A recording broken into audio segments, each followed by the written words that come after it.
He was a brilliant general, a cunning politician, and a man who reshaped the world with ambition and blood. He defied a senate, conquered Rome, and was stabbed to death by his own friends. This is the story of Julius Caesar, the man whose death ended a republic and birthed an empire. Gaius Julius Caesar was born in 100 BCE into a noble but struggling Roman family. Rome was a republic ruled by a senate, but riddled with corruption, inequality, and violence. From a young age, Caesar was charming, ambitious, and dangerous. He survived political enemies, pirate kidnappings, and exile. But he knew how to climb, through alliances, marriages, and clever moves. By 60 BCE, he formed the first triumvirate, a secret alliance with Rome's two most powerful men. Pompey the Great, a war hero, and Crassus, the richest man in Rome. Together, they controlled the Republic, and Caesar became consul, the highest office in Rome, but he wasn't done. After his consulship, Caesar took command of Roman legions in Gaul, modern-day France. Over the next 8 years, he waged war across Europe, conquering tribes, expanding Rome's territory, and writing detailed reports to boost his image back home. His masterpiece, The Gallic Wars, was part history, part propaganda. He described heroic victories, fierce enemies, and, of course, his own genius. He killed or enslaved over 1 million people and made himself a legend. By the end of the Gallic Wars, Caesar had something dangerous, an army more loyal to him than to Rome. Back in Rome, the Senate grew nervous. Pompey had turned against Caesar. They ordered him to disband his army and return to face charges. But Caesar made his decision. In 49 BCE, he led his troops across the Rubicon River, famously declaring, "The die is cast." This was an act of civil war. Caesar marched on Rome. Pompey fled.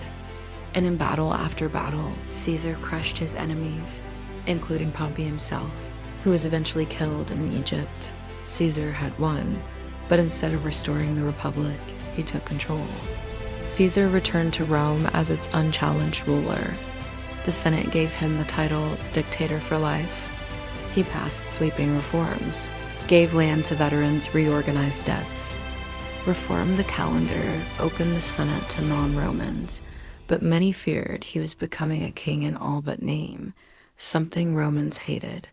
Then came the final blow.